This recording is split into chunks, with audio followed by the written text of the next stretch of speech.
Buenos días. Primero, una excusa anticipada. El talento de las presentaciones de PowerPoint bonitas no fue una que me tocó en la repartición. Así que posiblemente desde el punto de vista visual la presentación no sea lo más interesante del mundo. Sin embargo, el tema sí es extremadamente interesante, sobre todo porque estamos hablando de una etapa en la cual se está concibiendo un proyecto y se están dando los primeros pasos. Los errores que se cometen en esta etapa o pueden costar muchísimo dinero o pueden sencillamente liquidar un proyecto antes de que pueda ver la luz. Por lo tanto, resulta particularmente importante que se aborden con mucha seriedad y sobre todo con suficiente análisis desde el punto de vista jurídico en muchos de sus aspectos. Una pregunta, porque tengo la impresión de que tenemos un público bastante diverso. ¿Tenemos guionistas en el público? Perfecto. Y productores, evidentemente. ¿Quiénes son del ámbito de la producción? 90% de los que están aquí tienen proyectos. Pero los proyectos se tienen en distintas calidades y hay intereses distintos dentro también de la exposición. ¿Y abogados? Tenemos bastantes.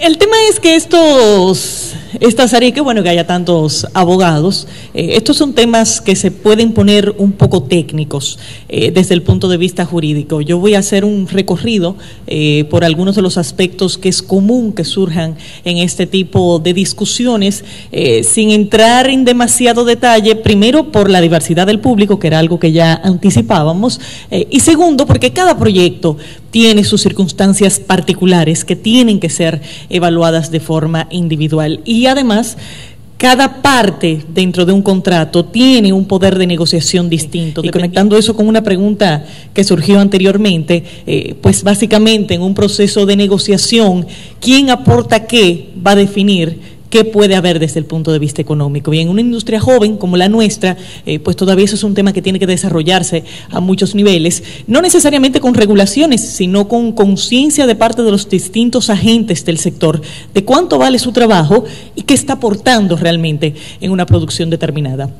Pero bueno, pasemos al tema que nos ocupa y haciendo una pequeña introducción, todo lo que tiene que ver con esta área básicamente cae en el campo de los derechos de autor. Nosotros tenemos una ley de cine y es muy común en el sector escuchar que este tipo de situaciones están o no protegidas por la ley de cine, cuando desde el punto de vista técnico eso es muy impreciso, porque estas son protecciones que están básicamente en el campo de la ley de derecho de autor, una ley totalmente distinta que se ocupa de otros temas, que por demás también tiene una serie de sustentos a nivel de acuerdos internacionales que ha suscrito el país, que es un área de especialización distinta, aunque normalmente los abogados que trabajamos derechos del entretenimiento tenemos que tener muchas herramientas en esa área también, no solamente en el aspecto fiscal, que en muchos casos es lo que el productor más valora, pero estamos en el ámbito de los derechos de autor esencialmente. Y haciendo unas pinceladas iniciales, es bueno distinguir que el derecho de autor protege obras, no protege simples ideas. Y aunque eso les pueda causar un pequeño ruido de entrada, se los explico para que comprendan. Una simple idea todavía no ha tomado suficiente forma para ser protegida, o no ha sido plasmada, o si ha sido plasmada, no necesariamente lo ha sido de una forma lo suficientemente comprensiva para tener las características necesarias para que se genere una protección a su favor. Tener una idea de una película, para mantenernos en este ámbito, no necesariamente se traduce en una protección para esa idea. Claro, esa idea puede tomar muchas formas, se puede convertir en una sinopsis, se puede convertir en un tratamiento, puede llegar a ser hasta una escaleta, puede llegar a ser un guión, evidentemente, y ya en una de esas etapas, pues sí, van surgiendo protecciones distintas. Ahora, la simple idea de una película, si no se materializa más allá o no se desarrolla más allá, difícilmente podría encontrar una protección de derecho de autor. Y es normal escuchar en el mercado, yo tenía la idea de esa película, pero la idea me la robaron. las ideas tienen que tomar una forma más concreta para ser protegidas. Si esa idea es seria, entonces necesita convertirse en algo más. Y ya desde que llegamos a una sinopsis amplia o a un tratamiento, por corto que sea, son derechos que no solamente empiezan a surgir, sino que son incluso registrables ante la Oficina Nacional de Derechos de Autor. Ahora bien, el recorrido que tiene que seguir ese proyecto, desde que está en una idea hasta que se convierte en un guión, es bastante largo. Y no solamente es largo, sino que dependiendo de las circunstancias, puede haber muchísimos procesos que tengan que ver con adquisición de derechos y contrataciones en la forma en que se va a realizar ese guión. A nivel de adquisición de derechos tiene mucho que ver la parte de si se trata de ideas originales, si estamos hablando de adaptación de obras, si estamos hablando de escenarios en los que hay un solo escritor o puede haber varios escritores, o si estamos hablando de sencillamente obras que se encargan a terceros por sus habilidades para escribir. Cada uno de estos esquemas implica variaciones importantes desde el punto de vista jurídico, así que vamos a hacer un recorrido, sobre todo para que tengamos una idea de cuál es el tipo de situación y el tipo de conflicto que se puede presentar. Es muy común en el mercado que los abogados recibamos la inquietud, yo voy a hacer una película y necesito un contrato de guión. Como que el contrato de guión es un modelo simple, sencillo y donde con 2 páginas resolvemos cualquier situación que se presente. Una de las partes más fundamentales es esta etapa, y trabajar con modelos puede liquidar el proyecto. Y es una advertencia importante porque en la práctica nos ha tocado ver muchísimo situaciones en las cuales se ha podido resolver felizmente, pero donde hay riesgos importantísimos derivados de acuerdos o que se utilizan de forma genérica a través de modelos o en los que sencillamente no se están cubriendo todas las bases necesarias para poder tener la protección que necesitaría eventualmente el productor de una obra. Y para que ustedes tengan una idea de cómo puede variar en función del tipo de proyecto de que se trate, una cosa muy distinta es una obra de ficción que esté basada en una idea original. Quizás ese es el escenario más sencillo de todos, porque es en el cual intervienen menos personas dentro de la discusión. Está la idea, eso se va a desarrollar, no tocamos a nadie, no tenemos elementos externos y la discusión normalmente es bastante sencilla. Muy distinto es si estamos hablando de obras que están basadas en una obra literaria que ya es existente. Ahí estamos hablando de adquirir derechos respecto a esa obra literaria para su realización en cine y por lo tanto ya estamos hablando de un elemento distinto y alguien más que va a entrar en el escenario de discusión. Igual es muy distinto si estamos hablando de otro tipo de obras que no son necesariamente obras literarias. Si hablamos de teatro, si hablamos de obras musicales, si hablamos de cómics, todas estas son obras, y muchos de ustedes habrán visto, que pueden generar en películas. Son exitosas como obras de teatro, son exitosos como cómics, pero cada uno de ellos tendrá particularidades al momento de negociar la adquisición de esos derechos para poder desarrollar un guión en base a eso. El ámbito de las películas biográficas o las biopics es un ámbito totalmente distinto, donde ya no estamos hablando solamente de la redacción, de la parte de redactar, de crear un guión, sino que estaremos hablando de en qué medida yo voy a adquirir derechos que son personales para poder desarrollar un guión en base a eso. Están los documentales, que siendo largometrajes que no entran en la ficción, sin embargo, en la práctica entran en una serie de elementos donde puede haber pietajes, donde hay testimonios y donde todavía, independientemente de que se basen en hechos reales, va a ser necesario tener que adquirir una serie de derechos para poder desarrollar el guión y eventualmente la obra cinematográfica. Hay otro escenario y es cuando ya tenemos películas existentes o guiones existentes. Pero yo quiero hacer otra película basada en esa, o quiero hacerla de nuevo, quiero hacer un remake, quiero sencillamente cambiar muchos elementos y hago la película de nuevo. Ese es otro escenario totalmente distinto y no sería necesariamente la simple cesión de un guión. Las películas terminan siendo distintas a como fueron concebidas en guión y por lo tanto es un escenario que igualmente será mucho más complejo. Y finalmente hay una categoría que puede ser un tanto aérea desde el punto de vista de en qué ámbito cabe, pero son esas películas que dicen inspiradas en hechos reales o basadas en hechos reales, pero en realidad no estamos muy claros si son de ficción o si están basados en la vida de alguien, o en qué medida se trata de hechos que son públicos o no lo son. Esas son películas donde tendríamos que verlas de manera muy individual, o historias en este caso, que tendrían que ser analizadas de una forma muy individual para ver cuáles de los puntos anteriores nos tocan de una forma directa y de esa forma poder encaminar adecuadamente la negociación de los acuerdos que llevaría el proceso de desarrollo de un guión o de una historia sobre ese tema. José, por favor, la siguiente. Aquí les pongo un ejemplo de cómo un simple aspecto de los que vimos anteriormente puede tomar muchísimas formas al momento de iniciar una producción. La mayoría son películas dominicanas, exceptuando el caso de Gloria, que le incluyo por un motivo particular, pero fíjense cómo son escenarios distintos que se han dado en nuestra industria, una industria pequeña, joven, que todavía está creciendo, y que varía totalmente la forma en que tienen que ser negociados cada uno de estos acuerdos y la forma en que tiene que ser desarrollado cada uno de estos guiones. El Teniente Amado es un drama histórico, basado en la vida, como dice su nombre claramente, del Teniente Amado, pero desde el punto de vista jurídico, una persona relevante desde el punto de vista histórico y que ya falleció. Desde el punto de vista de cómo manejamos eso con los derechos involucrados, es un escenario relativamente sencillo. La persona ya murió hace muchos años, los descendientes no tienen un interés directo en el tema, son hechos públicos, históricos, que en principio cualquiera puede trabajar, así que el escenario de discusión de esos derechos es relativamente sencillo. Pasaría lo mismo con muchísimas otras películas que están basadas en hechos históricos y que no generan mayores conflictos. Muy distinto es el escenario si hablamos de personas vivas, como por ejemplo el escenario de esta película, Yo soy la salsa, basada en la vida de Johnny Pacheco.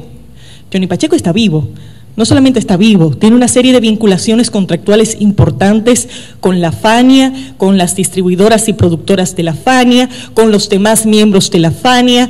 Dígase que trabajar una historia sobre la vida de Johnny Pacheco desde el punto de vista jurídico se convierte en un escenario mucho más complejo, no solamente porque está vivo, sino por sus vinculaciones contractuales actuales.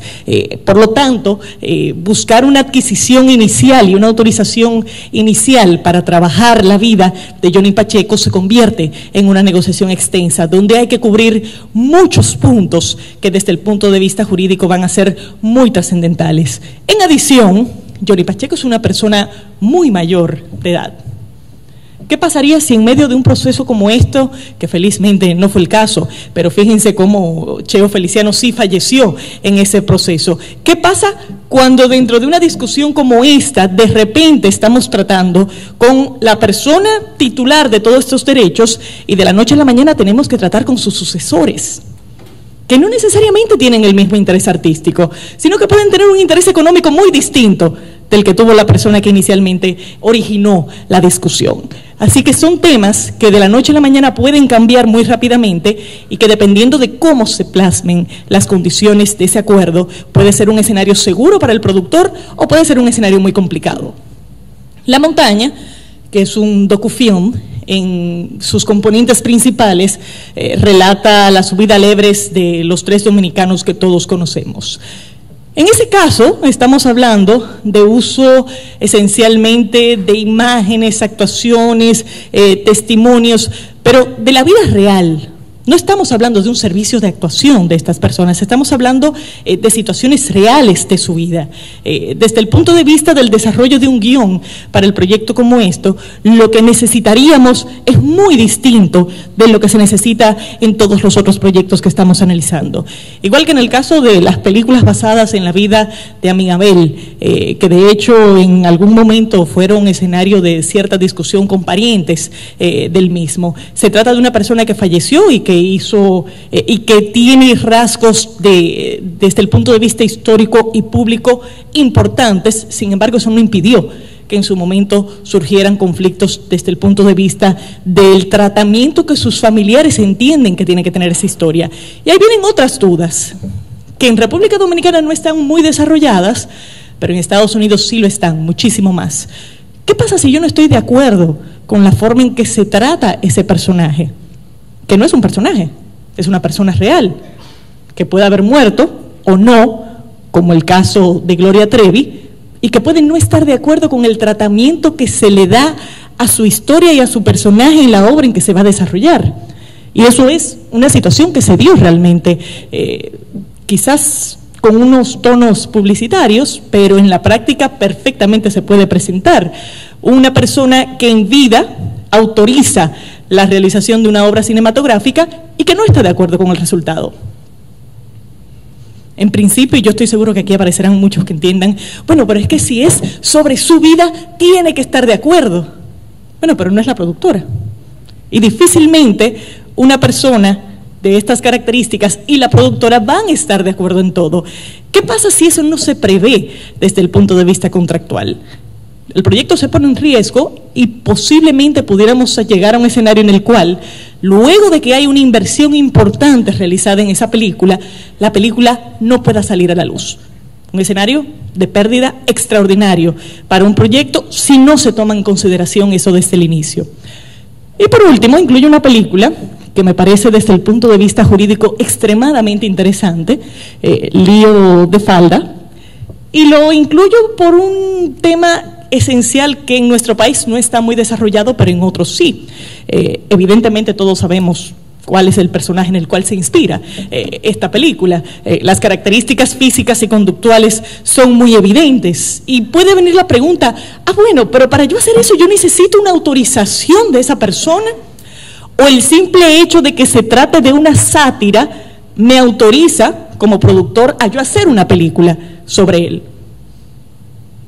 En algunos países la respuesta es positiva y de hecho el tratamiento es muy similar al que se le da con las caricaturas desde el punto de vista del derecho de autor, y sobre todo si se trata de personas de vida pública o de personas con funciones públicas, lo cual hace que sea distinto el tratamiento también a nivel de derechos. Posiblemente uno también muy sencillo, asumiendo que la libertad de expresión y la libertad de sátira, que en algunos países así se ha desarrollado, pues podrían llevar a que sencillamente no se necesite una autorización de esa persona. Pero fíjense cómo dentro de un único esquema, el género biográfico, tenemos escenarios que son radicalmente distintos. Esos escenarios no necesariamente el productor puede verlos desde el inicio y ver las consecuencias jurídicas. Ahí se necesita la participación del abogado, que sí tiene que ver los riesgos que se pueden presentar, pero que también tiene que tener muy claro cuál va a ser el tipo de producción que se va a realizar. Y ahí la comunicación tiene que ser cercana y continua para evitar que se convierta posteriormente en un problema. ¿Podemos ir? Vamos entonces a asumir ya distintos roles que normalmente encontramos en los aspectos que tienen que ver con el guión. Hay un primer escenario muy común en nuestro país, por eso lo incluyo inicialmente, donde hay un escritor, guionista, que también es productor, a propósito de que el Che decía, aquí todo el mundo tiene un proyecto. Bueno, mucha gente anda con su propio guión debajo del brazo. Y donde hay unas calidades compartidas, a veces el guionista también va a ser productor, o el guionista quiere ser director, o en algunos casos quiere ser las tres cosas, o en otros casos menos comunes, el guionista también quiere ser el actor principal, o quiere tener uno de los demás roles que va a haber. Pero eso es muy común en nuestro país, donde esos roles artísticos se comparten, y es un escenario en el cual es relativamente sencillo desde el punto de vista jurídico porque el interés es compartido. Ya no se dan los antagonismos que se pueden dar en esas relaciones normalmente, porque si el guionista es el mismo productor, bueno, evidentemente ahí no va a haber una negociación complicada de por medio, sino que sencillamente se plasmarían las cosas para pasar esos derechos a las compañías que realmente van a ejecutar los proyectos. Muy distinto es el escenario si estuviéramos hablando de una coescritura de guión, que también se da mucho en nuestro país. Buenos amigos que tienen una idea común, o alguien tiene una idea común y llama a su amigo guionista para que lo hagan juntos, o sencillamente uno va a asumir el rol de productor, el otro el rol de guionista, pero se sientan juntos a escribir. Extremadamente común. Y todo de maravilla mientras todo el mundo se lleve bien. Desde el momento en que alguien tuvo un desacuerdo, dentro de ese proceso, tenemos un tremendo conflicto desde el punto de vista jurídico respecto a quién es el autor y en el caso de que ambos sean autores, dependiendo de la proporción de aportes, cómo manejar una relación en conflicto en una etapa donde la obra probablemente no esté terminada. Y en una etapa en la cual es muy poco común que en nuestro país se haya tenido la previsión de dictar las reglas bajo las cuales va a funcionar esa relación. Las reglas de las amistades no resuelven ningún problema en este país y en ninguna parte del mundo realmente. Pero en base a la amistad se inician muchos proyectos que luego el conflicto impide que esos proyectos lleguen a la luz. Entonces, ese es un escenario en el cual en muchísimos casos conviene sencillamente tener las reglas que van a dirigir esa relación. Y por último, está el caso de los servicios de escritura de guión. Extremadamente común también en nuestro país, por un aspecto muy sencillo. Escribir un guión requiere de unas capacidades particulares. Hay gente que decide tratar de escribir un guión porque tiene cierta habilidad literaria, pero la verdad es que el guión es un documento técnico, no solamente creativo, donde hay que tener unas herramientas que van más allá de la simple creatividad. Por lo tanto, es muy común que tengamos servicios de escritura de guión en el país. Pasamos, por favor. Entonces, viendo los escenarios anteriores, vamos a ver cuáles son los mecanismos que normalmente se utilizan para adquirir los derechos respecto a un guión, y ya teniendo claro que estos son escenarios que pueden cambiar muchísimo por lo que vimos en los puntos anteriores, pero desde el punto de vista jurídico tienden a asumir unas formas particulares que son los que la ley nos permite. Hay dos escenarios. Primero, las opciones de adquisición de guión, que las vamos a ver.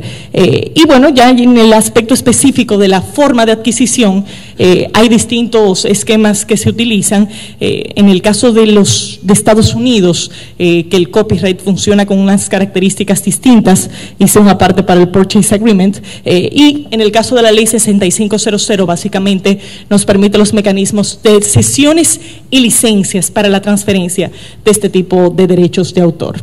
Y esencialmente en el ámbito de la opción, el sentido de que se contrate o de que se realice un contrato que se llame opción es sencillamente permitir que los efectos de ese contrato se mantengan suspendidos en el tiempo hasta que una de las dos partes decide ejercer la opción. Esencialmente, guionista y productor se ponen de acuerdo en cuanto a una serie de condiciones dentro de esa negociación, pero sin embargo ese contrato no tiene una efectividad inmediata en cuanto a la transferencia de esos derechos.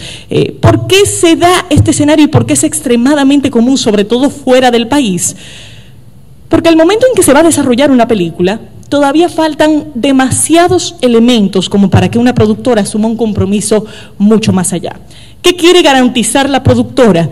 Que va a tener la opción exclusiva de desarrollar a nivel cinematográfico ese guión, pero para eso necesita primero saber si va a tener financiamiento, saber si va a tener distribución, saber si realmente va a poder producir la película y buscar los apoyos que necesita.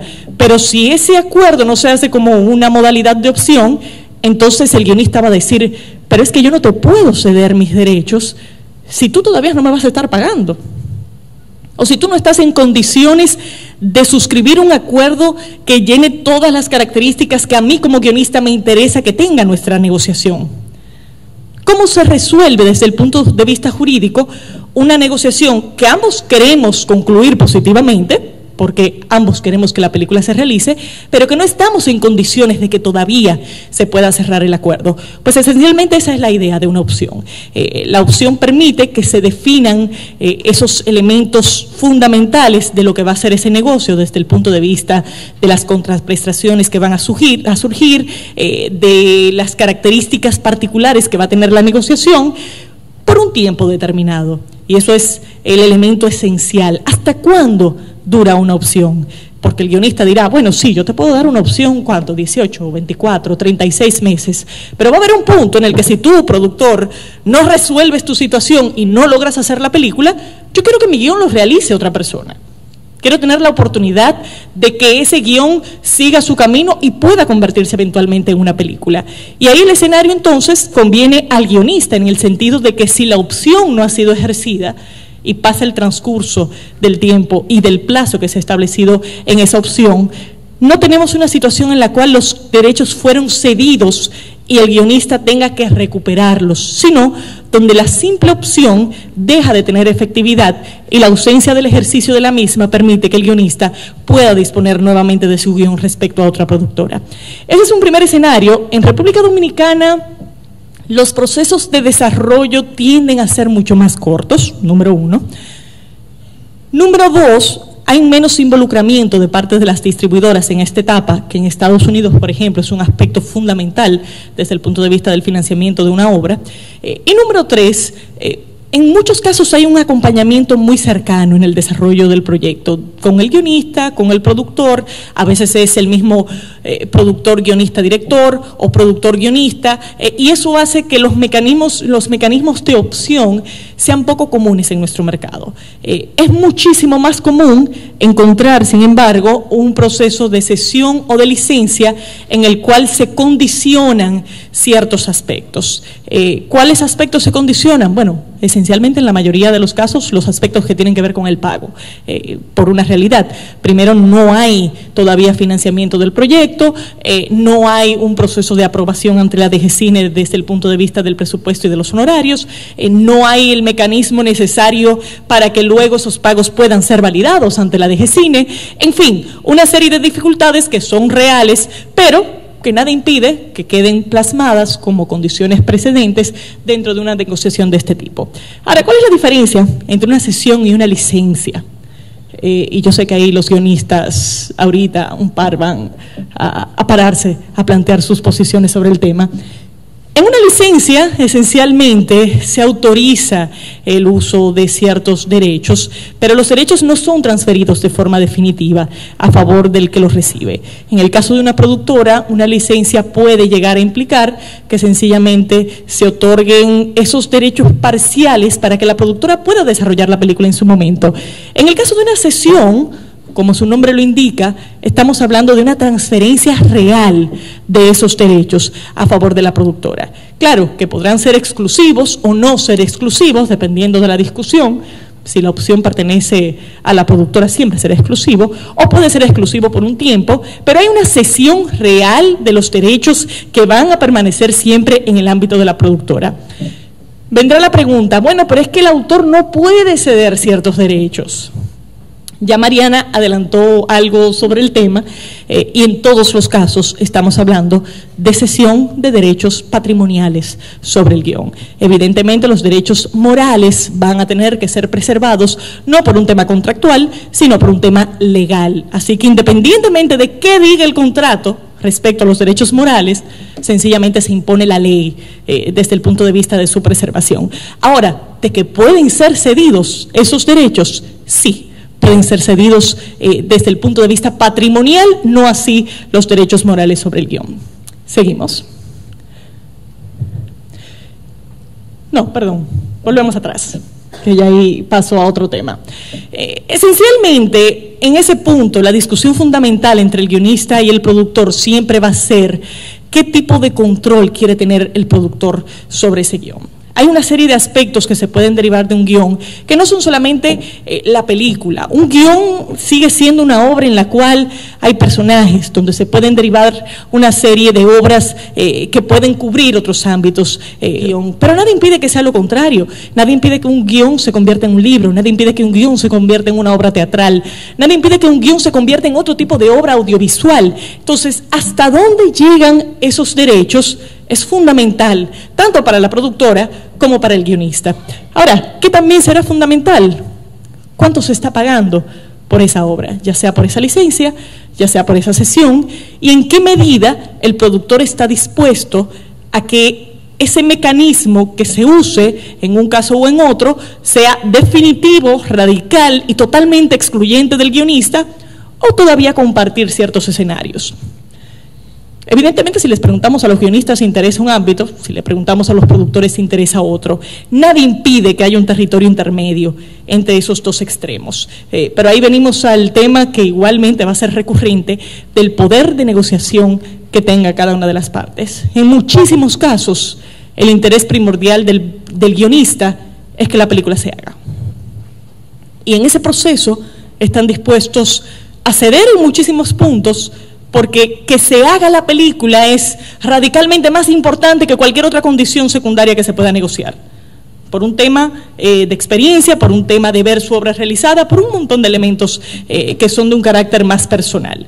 Pero del otro lado, la productora tiene el interés fundamental de realizar la película de la forma más tranquila posible, con los menores riesgos posibles y en muchísimos casos sin tener que carear con el guionista muchísimos aspectos que pueden cambiar durante la realización y que todos estamos muy claros por qué cambia durante la realización. El guión es una obra, la película es otra obra y el autor principal de esa película va a ser un director que no necesariamente tiene exactamente la misma visión que tuvo el guionista. Entonces, el productor va a querer preservar ese ámbito muy distinto del guionista para poder tener suficiente flexibilidad artística dentro de su obra. Y esos son elementos que deben estar plasmados en un acuerdo como este y que deben también definirse a nivel del tipo de derechos que se está cediendo. Perfectamente yo puedo ceder todos los derechos u otorgar licencia muy amplia para la realización de una película y no así respecto a otras obras que se puedan derivar de ese guión. Ahora sí seguimos. Decía Mariana cuando introducía, bueno, estos son aspectos que tienen que ver con las adquisiciones de derechos y efectivamente hay muchos otros derechos que pueden darse en el proceso de preproducción que es muy importante que se tengan pendientes. Estos son solamente algunos de los escenarios en los cuales o derechos de autor o derechos de propiedad industrial de otro tipo entran en juego y que también tienen que ser trabajados con mucho cuidado desde el punto de vista jurídico en este proceso.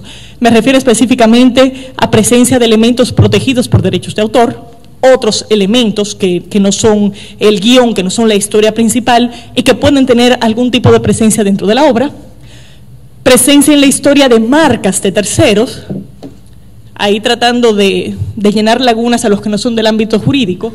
Los derechos de autor es un ámbito, la propiedad industrial es otro ámbito, y dentro de la propiedad industrial las marcas son un mecanismo de protección muy poderoso para ciertos tipos de signos y elementos que no necesariamente tienen que ser una palabra o el diseño de esa palabra. Pueden llegar a ser formas, pueden llegar a ser figuras, pueden llegar incluso a ser personajes. Las historias que son musicales tienen también características muy puntuales. La musicalización per se de la película es un proceso propio de la postproducción, pero hay películas, hay obras que por sus características particulares en realidad no pueden esperar a la postproducción para ver los aspectos musicales, porque la música es parte integral de la historia de esa película y cambia radicalmente la forma en que tienen que ser negociados esos derechos. Y por último está el tema de la colocación de productos. Aquí tenemos unas teorías interesantes respecto al tema, básicamente que toda publicidad es buena publicidad, pero vamos a llegar ahí. Vamos primero a ver los otros puntos, si podemos seguir. Pongo el ejemplo aquí de María Montés. Es una historia desde el punto jurídico exigente, primero porque se trata de una obra basada en una persona, pero sobre todo porque muchísimos derechos relevantes en la vida de María Montés no pertenecían ni a María Montés ni a su familia, pertenecían al estudio que la representaba, o pertenecen al estudio que la representaba. Y aquí incluyo este ejemplo porque me parece que es fundamental para que ustedes entiendan una noción muy importante del derecho de autor. Una cosa es la obra y otra cosa es su soporte.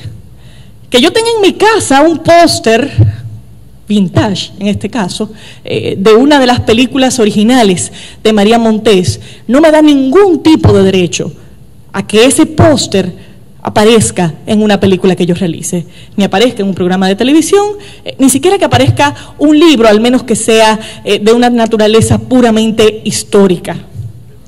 Por algo muy sencillo, ese póster constituye una obra independiente de la película, independiente de los derechos personales del actor, y normalmente es el estudio, o en algunos casos las distribuidoras, que cuentan con esos derechos. Esos son derechos que se mantienen mucho más allá de la vida del autor y que por lo tanto, en una película biográfica como María Montés, donde la aparición de los pósters era fundamental en la forma en que se iba a contar la historia, implica necesariamente una negociación de licencias para uso de esos pósters. Y eso lo podemos trasladar a muchísimos proyectos en los cuales aparece algún tipo de obra protegido por derecho de autor, en las cuales no tenemos derecho por el simple hecho de tener el soporte físico en el cual las tenemos. Evidentemente, en este proyecto se hicieron las negociaciones del lugar con el estudio titular de esos pósters, pero pudiéramos pensar en muchísimos otros escenarios en los cuales hay que hacer negociaciones similares para proteger derechos de autor de terceros que van a tener algún tipo de aparición en nuestra obra. Seguimos al siguiente caso, y ahí ya vamos a entrar en el ámbito de los derechos de autor y de las marcas. Incluyo estas dos películas en particular porque tienen un rasgo común. En ambas aparecen escenas donde hay fiestas que por la naturaleza de la historia tenían una serie de elementos que incluían personajes disfrazados, personajes infantiles, etcétera, los paracaidistas y profe por accidente. ¿Qué tipo de discusión se tiene que dar en una historia como esta?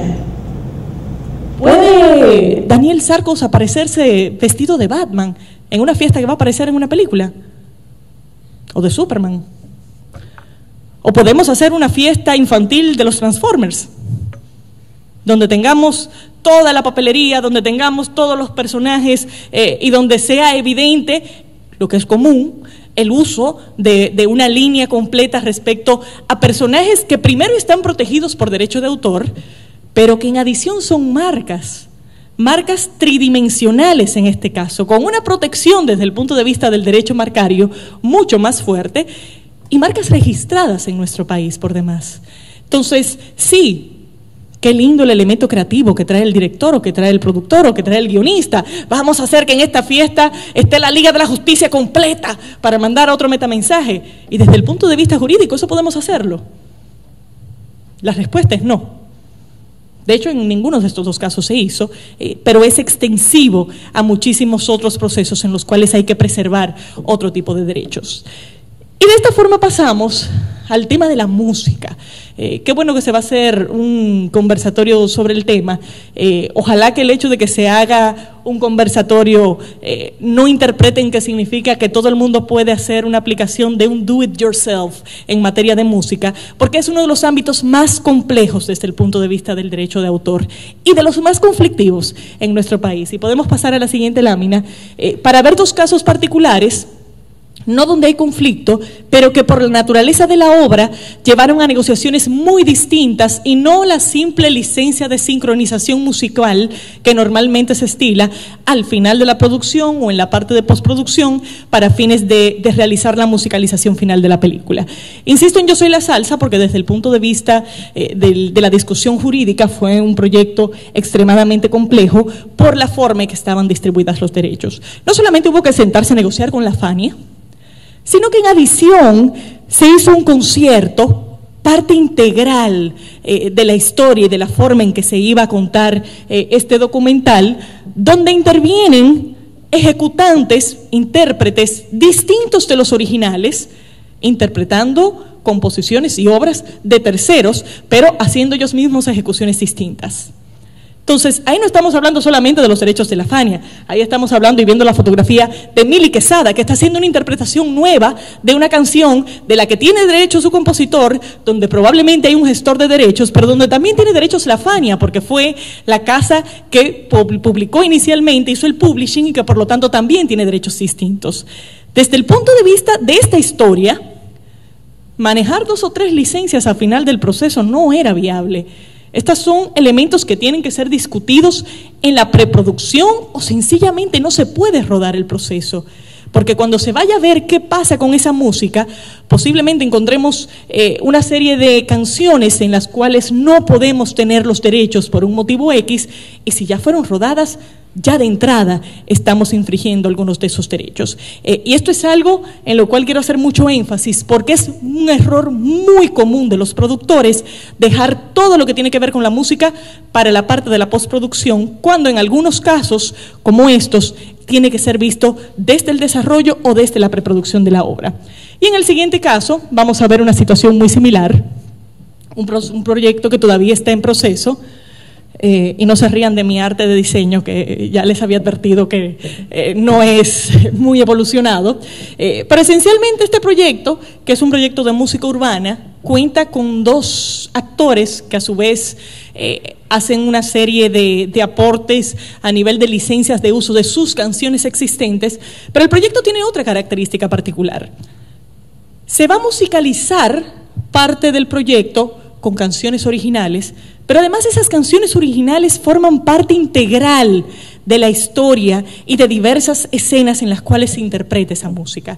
Evidentemente, no podemos esperar a la postproducción para ver quién las va a componer, para ver quién las va a producir, para ver cómo se van a generar esos fonogramas, quién los va a interpretar y cómo se van a dar esas interpretaciones en escena.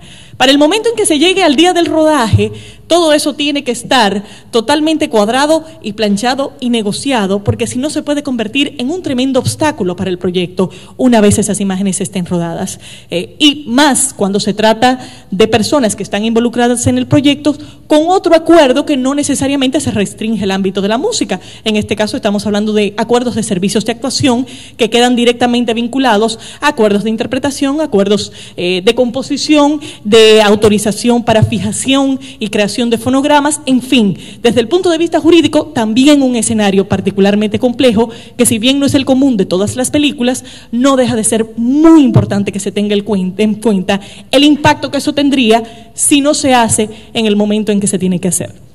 Y pasamos finalmente a la penúltima imagen, que tiene que ver con la participación de terceros que tienen derechos de marca sobre cada uno de los elementos que identifican sus empresas. Yo sé que aquí da mucho trabajo convencer a los productores de que tienen que tener mucho cuidado al momento en que salgan marcas de terceros, ya sea porque están involucrados o aunque no lo estén, por lo de que, pero si está saliendo en mi película, ellos deberían pagarme por eso. En la práctica, no necesariamente es así. Normalmente este tipo de acuerdos se producen o mediante acuerdos de patrocinio o mediante acuerdos de inversión, que son acuerdos que necesariamente el productor va a ser muy diligente con ellos porque implica ingreso para la realización de la película. Pero normalmente el productor no es igual de diligente respecto a la autorización de los usos de esos signos en la película. Algo que tiene que estar ahí, porque cualquier trato inadecuado de esa marca en el contexto de la película puede convertirse en un motivo importante de discusión con estas empresas, independientemente de que sean empresas que están apoyando. Y desde el punto de vista de las empresas ocurre lo mismo, pero a la inversa. Yo estoy participando de un proyecto, pero ¿bajo qué parámetro va a aparecer mi marca en ese proyecto? Yo quiero que sea un product placement, yo quiero que sea algo un poquito más elaborado, yo quiero que sea el logo en el póster, yo quiero sencillamente un agradecimiento al final. Si va a ser un product placement, ¿cómo yo lo quiero? Mis políticas como empresa multinacional me permiten que la marca se coloque en cualquier tipo de escena. Entonces, claro, es un rol fundamental de DG Cine asegurarse de que si va a emitir un permiso de rodaje o va a emitir un certificado provisional de nacionalidad dominicana, por lo menos tenga la constancia de que efectivamente ya ese productor tiene esos derechos. Ah, no, que yo lo dejé para negociarlo después. Ah, pero entonces usted está trabajando en balde, porque si esa negociación sale mal, entonces no hay película. Así de sencillo. Pero yo sé que Bonnie tendrá la ocasión de profundizar sobre ese tema.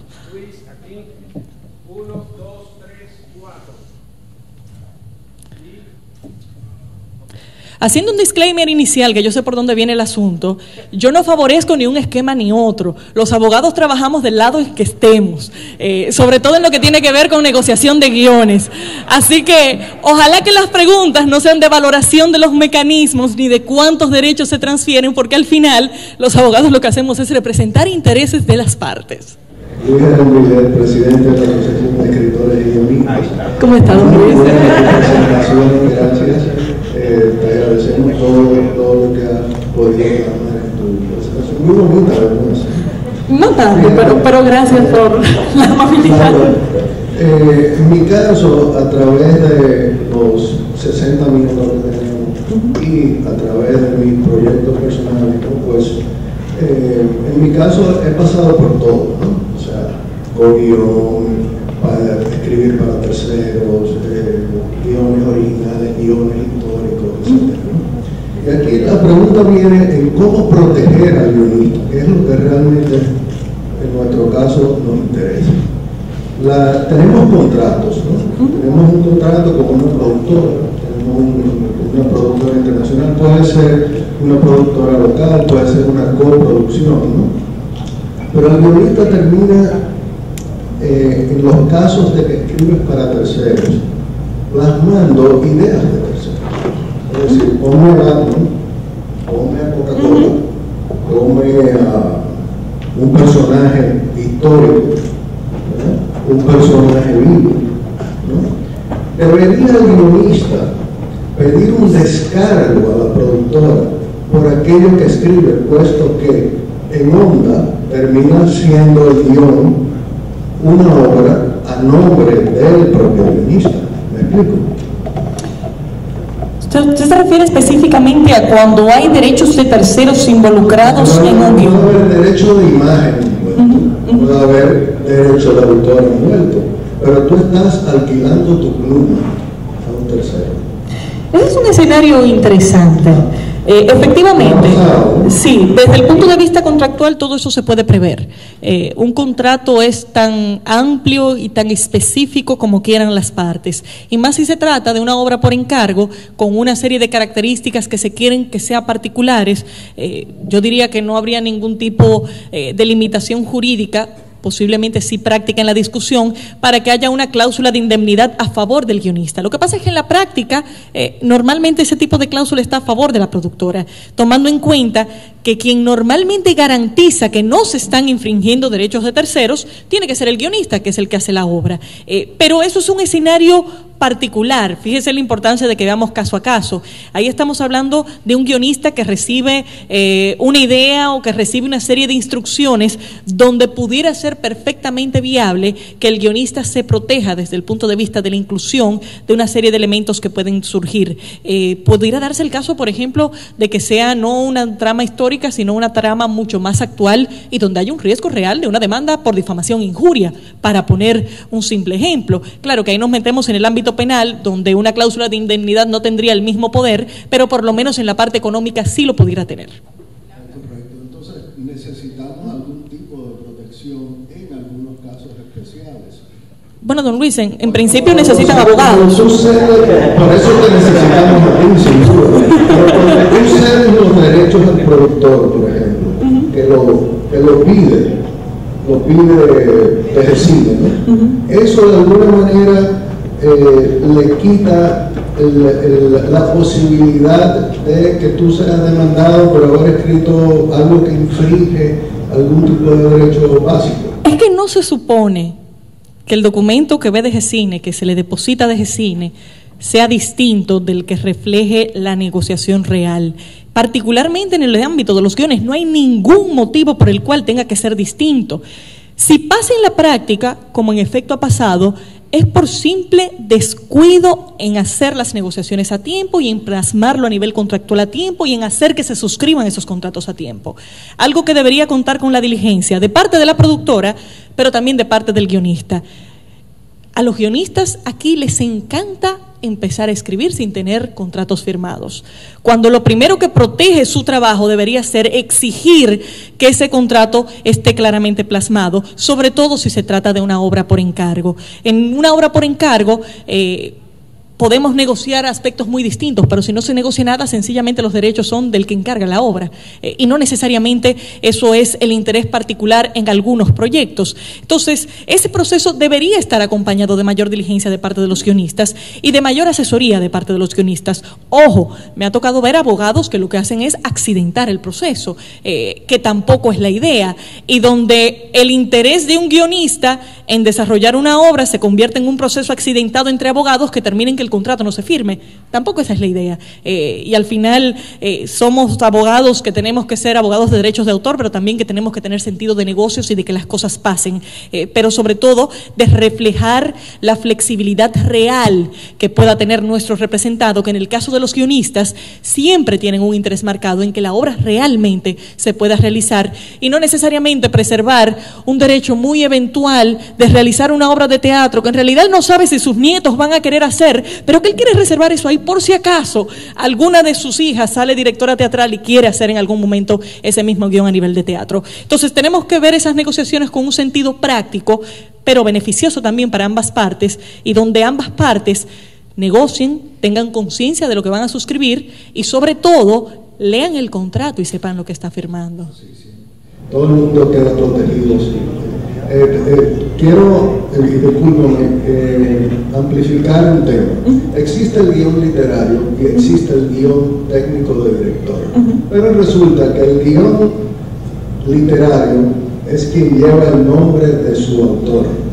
Cuando eso pasa a un guión de director, se tumban escenas, cambian las locaciones, se hace un montón de cosas porque bueno, nos quedamos con un poco de dinerito, el productor empuja un poco, el director termina siendo otra cosa que no fue lo original. Todavía en ese punto, el guionista podría ser, ya que está a su nombre el guion, podría tener una incidencia de algún punto de demanda, ¿no? Ser objeto de demanda. Normalmente el abogado de la productora se va a encargar de que no sea así. Bueno, tenemos que partir de que sí, de que sean buenos. Independientemente de eso, el guión es una obra, la película es otra obra. Y desde el punto de vista estrictamente técnicos del derechos de autor, se sabe que no van a ser obras idénticas, porque desde que un guión esté en manos de un director, le guste o no al guionista, la obra va a ser distinta. Es otra obra. Claro, ¿qué sí puede controlar el guionista muy claramente? Sus créditos. Y es algo que aquí también se hace muy poco. Nada impide que un guionista exija que para que su crédito como guionista aparezca en esa película, él tenga que ver cómo quedó la película. Porque el guión puede ser excelente, pero desde la perspectiva del guionista el resultado puede haber sido un disparate. Y él no quiere su nombre ahí. Pero eso hay que plasmarlo a nivel contractual, porque en principio hay un mandato legal para la productora de colocar ese nombre, aunque al guionista no le guste la película. Y cuando la película queda mejor que el guión. Bueno, en ese caso todo el mundo gana, che. Ese es el tipo de caso que no genera conflicto. No protestan los guionistas. Pero es una inquietud muy válida, porque cuando se ceden cualquier tipo de derecho y cualquier mecanismo que se haga, a veces no se sabe cuál va a ser el productor definitivo, ni siquiera se sabe quién va a ser el director de la película. Entonces es muy posible que esto se cierre en un escenario en el cual le faltan muchos elementos al guionista. En la práctica nosotros lo hemos hecho. Nunca hemos tenido que retirar un crédito, felizmente. Dígase que en la práctica a los guionistas no le va tan mal, don Luis, lo cual es una gran cosa. Pero independientemente de eso, que se preserve el mecanismo es una solicitud que yo estoy segura que a ningún productor le ofendería contemplarlo a nivel contractual. Hay guionistas, Luis, que eso es lo que yo creo que tú quieres llegar. Hay guionistas que cuando firman su contrato de cesión de derecho exigen quién tiene que ser el director. Y dicen, si no es con este director, este guión no va. También. Ahí vamos a la capacidad de negociación. Sí. Saludos, Rosángela Mieses, egresada de la Escuela de Cine. Bueno, mi pregunta es, ¿podría yo, como guionista, pasar una licencia a una productora sin tener que ceder los derechos de guión y yo quedarme yo quedarme con mis derechos de guión? Jurídicamente se puede. La pregunta es si la productora va a estar en disposición de negociar en esos términos. Quien va a hacer una inversión millonaria en el proyecto, para que el proyecto llegue a ser una película, es la productora. Claro, no quiero quitarle el mérito y el valor económico que un guión puede tener en un momento determinado, pero al momento en el cual se da esa negociación, el guión es un guión que no ha llegado a la pantalla, que puede ser excelente, pero no ha llegado a la pantalla, y el productor es el que tiene la capacidad técnica y económica para llevarlo a la pantalla, porque si no el guionista lo hiciera él mismo, básicamente. Eso son opciones y ya tendría que ver por qué le interesa al guionista preservar ciertos derechos, cuáles derechos realmente puede preservar, qué puede discutir con la productora, y ahí básicamente lo que se necesita es que el guionista esté bien asesorado en qué quiere hacer eventualmente con su obra y de qué manera buscar que eso sea compatible con el interés de la productora. Se ha hecho en muchísimos casos. Evidentemente ninguna productora va a consentir un acuerdo donde tenga un término de exclusividad tan limitado que a los 2 meses de su película estar en pantalla tenga otra película basada en el mismo guión. Dígase que hay que ser racionales también desde el punto de vista de cuál puede ser la aspiración real de un guionista respecto a eso, pero de que en la práctica se puede negociar y se puede hacer, efectivamente los mecanismos están ahí. Bueno, para caso de uno aplicar la de cine, eso también valería, uno pasarlo como licencia, no como cesión de derechos. Yo le dejo eso a Bonnie, para dejarle de qué hablar sobre el tema que evidentemente genera mucho interés, pero normalmente la DGCine no se mete en los mecanismos, sino que lo que le preocupa es que la productora cuente con el derecho para hacer la película.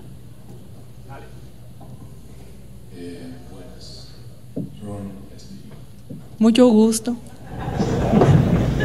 Una pregunta, pero un comentario para luego llegar a una pregunta. Nosotros tenemos la Oficina Nacional de Derecho de Autor, que es una oficina con 3 seres humanos que se supone que tienen que leer los guiones antes de darte el registro para ver si hay algún guión parecido, si hay alguna historia. Y yo creo que ninguno de los que tenemos una relación con la Oficina Nacional de Derecho de Autor continua, nunca hemos recibido una llamada de mira, tu guión se parece a tal cosa, tal o cual condición. Entonces, ¿existiría algún mecanismo de defensa o de protección a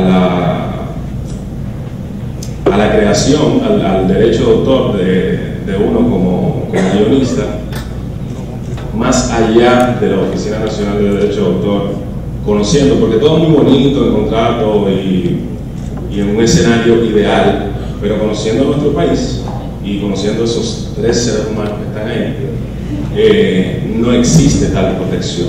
Entonces, ¿existiría algún mecanismo más allá de la onda de que un guionista pueda obtener algún, qué sé yo, alguna garantía de que su obra realmente está siendo protegida, más allá de la obra?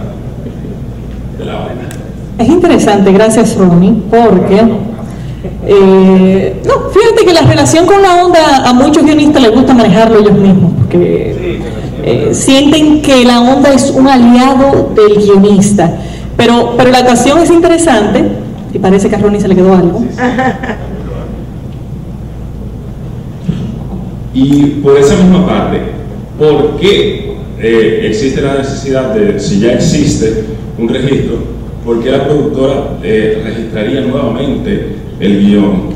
¿Y por qué en ese caso la onda no te llama y te dice, ven, están registrando de nuevo el guión, es el mismo guión, no hay un motivo, no hay un contrato que trajeron para decir, mira, vamos a registrar este guión de nuevo porque lo compraron, o estamos registrando este guión de nuevo porque es cool y lo queremos hacer de nuevo? Gracias, Ronnie, porque eso me da la oportunidad de aclararle muchas cosas a mucha gente. Número 1, la onda no es el chapulín de los autores, ni legalmente ni en la práctica tampoco. Tiene facultades para, desde el punto de vista administrativo, garantizar ciertos derechos de los autores, pero eso no lo hace de oficio. De hecho, y miren cómo cambia desde el punto de vista profesional la perspectiva de las cosas, a mí la onda me dice que me va a leer un guión antes de registrármelo y yo pego el grito al cielo. A mí hay que registrar mi guión, no importa lo que el guión diga. Porque en principio, esa obra que yo estoy llevando, yo te estoy diciendo, es mi obra, yo entiendo que es original, yo entiendo que es registrable. Si tú entiendes que no, vamos a ir a entendernos a un tribunal, pero no en el proceso administrativo de yo registrar mi obra. Pero es importante que entendamos también que el rol de la ONDA es puramente registral. La ONDA no otorga derechos reales sobre la obra. Los derechos de autor nacen con la obra misma. Dígase que un guión que no esté registrado en la ONDA es un guión que tiene todos los derechos de ese autor sin inconvenientes. ¿Para qué sirve el registro? El registro lo que hace es dar fe, constancia de que en tal fecha fue esta persona que me dijo que era autor y lo llevó, y yo como institución pública te digo, mira, eso pasó. Dígase que en el momento en que eso en un tribunal se esté discutiendo, nadie puede decir, ah, no, lo que pasa es que yo ese guión lo escribí a mano, lo metí en una gaveta en mi casa y se pasó 20 años en esa gaveta. Entonces este guión es un plagio, porque aquel tenía 20 años ahí. ¿Y cómo yo demuestro que tenía 20 años en esa gaveta? Entonces, el efecto es esencialmente probatorio, no constitutivo de derechos para el autor. Por ahí viene otro tema. ¿Quién tiene que hacer el registro de la obra? Yo como abogada tiemblo cada vez que me encuentro con un productor que se registra como guionista. Y pasa. En la práctica pasa. Por ignorancia, en la mayor parte de las veces. La música, regístrala tú. El asunto de ver, regístrala tú, pero mira que, ay no, que el guionista está en tal sitio, que no puede ir, ponle a nombre mío mientras tanto. Señores, eso está penalizado en nuestro país, eso es un delito. El único que puede registrar su obra como autor es el autor, independientemente de si es un guión o cualquier tipo de obra. Y aquí tenemos una mala práctica de entender que eso no es tan importante, hasta el día que uno caiga preso por haber registrado una obra de otro autor. Pueden estar de acuerdo, porque felizmente en los casos en que ha pasado no ha sido un robo de obra, no ha sido un asunto de mala fe, ha sido un asunto de simple descuido e ignorancia, donde entienden que ese es el mecanismo más práctico en ese momento y por lo tanto no se traduce posteriormente en una querella. Pero cualquier desacuerdo posterior puede hacer que ese sentido práctico del momento se convierta en un conflicto penal importante. Entonces, claro, ¿quién tiene que llevar la obra? El autor. Pero segundo paso, dice Ronnie, ¿por qué entonces tiene que ir el productor posteriormente a registrar también que si se hizo cualquier tipo de cesión respecto a esa obra? Por lo mismo, porque el productor tiene el interés de que haya fe pública, de que esa transferencia de derechos ocurrió y de que tiene ciertos derechos para realizar esa obra. Y los mecanismos de la ley 6500 de hecho obligan a que cualquier tipo de cesión o de licencia que se haga respecto a una obra determinada tengan que ser registrados de la misma forma que se registra una obra nueva. O sea que primero es un mandato legal, pero tiene un sentido práctico muy concreto. Y para completar un poquito, Ronnie, existen para las obras ya cuando están hechas, existen empresas de gestiones de derecho.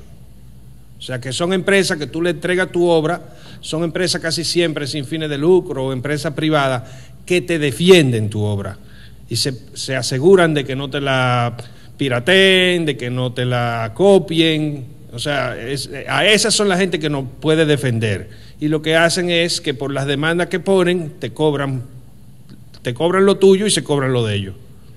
Pero hay empresas que se defienden a los... Ageda Dominicana, que se acaba de... En el área audiovisual es la única que hay ahora mismo. La música hay como 4 ahora mismo. Pero en el área audiovisual, Ageda Dominicana, que se acaba de constituir, gratis, tú inscribes tu obra, te haces socio de Ageda y ellos te encargan de protegerte tu obra. Y ellos reclaman por ti. Otra pregunta. Sí. Buenas. Francisco Cantera, Escuela de Cine de la UAS. Yo tengo una pregunta, la verdad. Dentro de el marco de todo aquello que tú desglosaste en cuanto al aspecto legal de las obras cinematográficas, en el caso de los estudiantes y los cortometrajes, ¿qué aspectos de esos esenciales deben de tener en cuenta a la hora de realizar un proyecto, ya sea para concurso o ya sea que no tenga la connotación de un concurso, sino de manera interna como experticio práctico? Gracias. Esa pregunta es interesantísima. En teoría, lo mismo.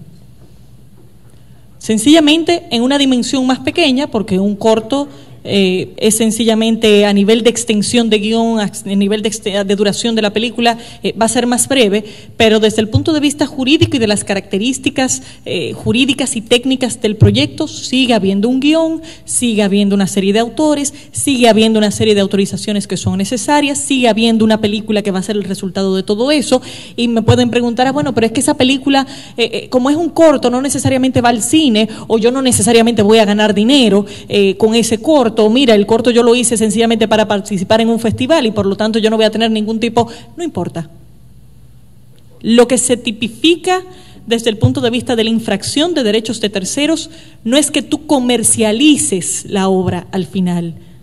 La simple colocación de forma inadecuada de una imagen de un tercero o infringir el derecho de cualquier tercero o realizar una obra sin las autorizaciones debidas se convierte en una infracción de derechos independientemente de cuál sea el espíritu de la obra, si es pecuniario, no es pecuniario, si es sencillamente un trabajo a nivel universitario o no lo es. Claro, en el ámbito educativo pudiéramos encontrar ciertas excepciones, porque de hecho la ley 6500 tiene excepciones en general para el ámbito educativo y académico. De hecho, yo no tengo autorización de ninguno de esos pósters para yo incluirlo en una presentación, pero estamos en un espacio estrictamente académico y por lo tanto nada impide que se usen, a pesar de que están protegidos por una serie de derechos. Entonces, dependiendo de las circunstancias, algunas cosas pudieran aplicarse, pero en general un corto, independientemente de que se haga en el ámbito académico, tiene que tener el mismo cuidado que una película.